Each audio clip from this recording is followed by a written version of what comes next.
Where can we find a deal in this crazy market? In Toronto, it isn't just one market, it's a collection of micro markets, and each region is behaving a little differently, which is why I have collected the data based on region. So for example, in East Toronto, we're seeing homes sell quickly, often over asking, with buyers jumping in fast.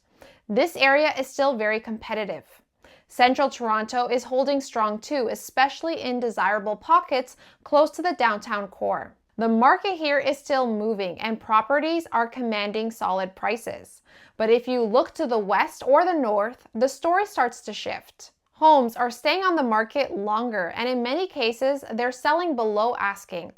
These regions are showing signs of cooling, not dramatically, but enough that buyers have a little bit more leverage. So the big takeaway here is this. We're not in a one-size-fits-all market. Depending on your budget, goals, and where you're looking, your experience can be very different. And in this video, we're going to break down the numbers to show you exactly where the momentum is and where the opportunities lie. All right, let's talk about sale to ask ratios, one of the clearest signals of how competitive the market really is.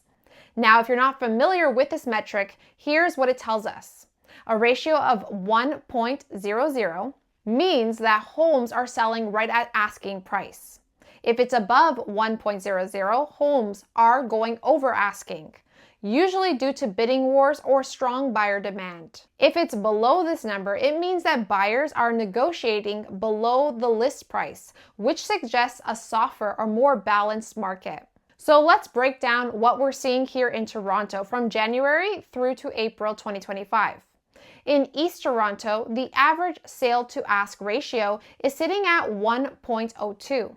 This means that most homes are actually selling over asking. That's a strong sign of demand. Bidding wars are happening here. Homes are selling faster. If you're looking to buy here, you're not just shopping, you're competing. Now, the Central Toronto is actually right around 1, so the market is balanced. Sellers are generally getting what they're asking for, but it's not as heated as the East. Now, on the flip side, let's look at North and West Toronto. Both are sitting below 1. That means many homes are selling under list price, and in some areas significantly so. This means that buyers have more leverage, whether that's negotiating the price, asking for conditions, or just having a bit more breathing room to think. If you're buying in the East, bring your A game. Now, if you're buying in the North or the West, this might be a window to negotiate, but you want to keep in mind that this is the average. Some neighborhoods in each region will be hotter or colder than others, so always look at the micro trends when you're making a move.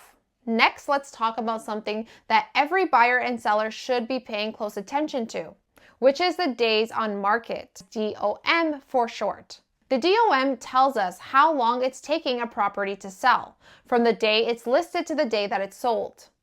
And in real estate, speed equals leverage. In Central and East Toronto, homes are moving in under 32 days on average, and that's fast, especially in the East, where homes have a lower median at just 25 days.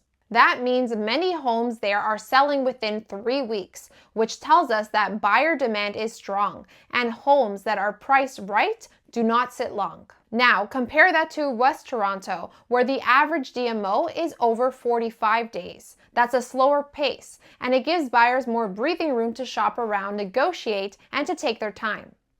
In North Toronto, it's a similar story. The market is moving, but at a more measured pace compared to the East and Central Toronto. In real estate, speed tells you who has the upper hand.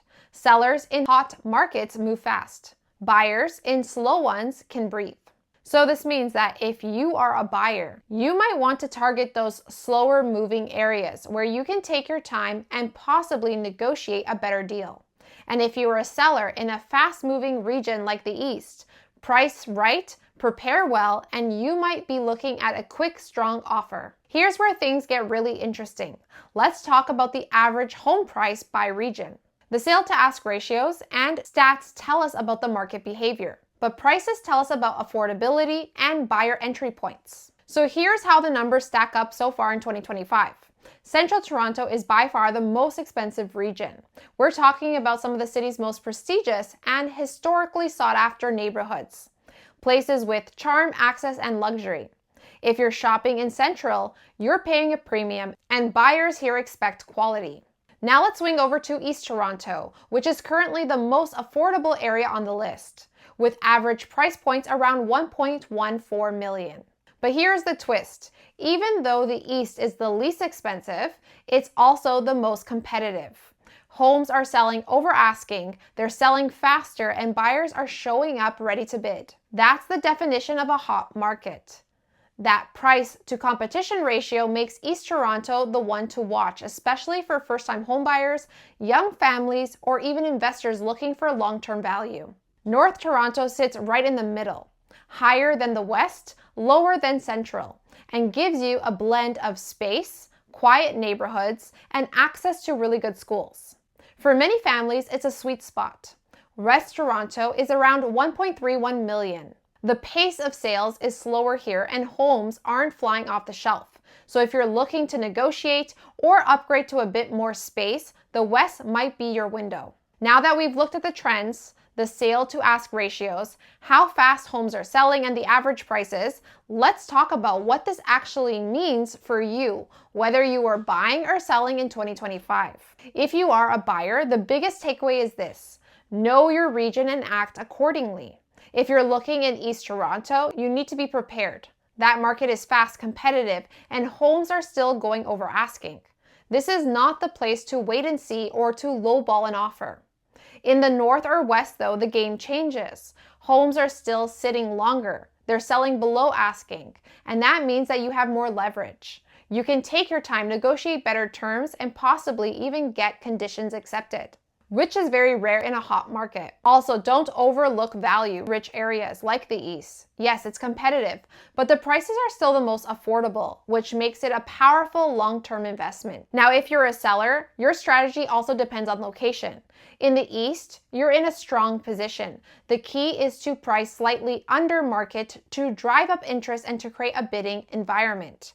You want to spark urgency. Central sellers, your homes are in a premium category, so focus on showcasing quality and lifestyle. High-end buyers are still out there, but they expect move-in ready and modern updates. If you're in the West or North, the goal is to stand out. That means investing in staging, strong marketing, and most importantly, pricing it right the first time. Buyers here have options, and if your home sits too long, it will be overlooked.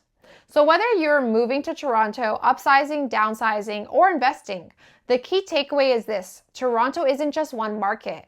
It's a patchwork of opportunities, and the smartest move that you can make is to align your strategy with your local market behavior. If you guys enjoyed these Toronto market updates, we are going to start doing them here on this channel regularly so that you guys have a pulse of what's happening in the market. And we will be breaking it down by region, so that way you know exactly what's happening in each different pockets of the different neighborhoods, and also what's happening in all the different regions. Because like I said, there are a lot of micro trends happening within Toronto. So if you want to know where the opportunities lie and where you could get really good deals and so forth, then you're going to need these details that you're not going to get when you're getting generic data just from things like, TREB reports that we get monthly that all the realtors share online. So if you haven't already, hit that subscribe button and hit that bell notification so that you're notified when these videos do come out. But I'm going to regularly update you guys on each of these regions so that you know exactly what's happening in the Toronto real estate market.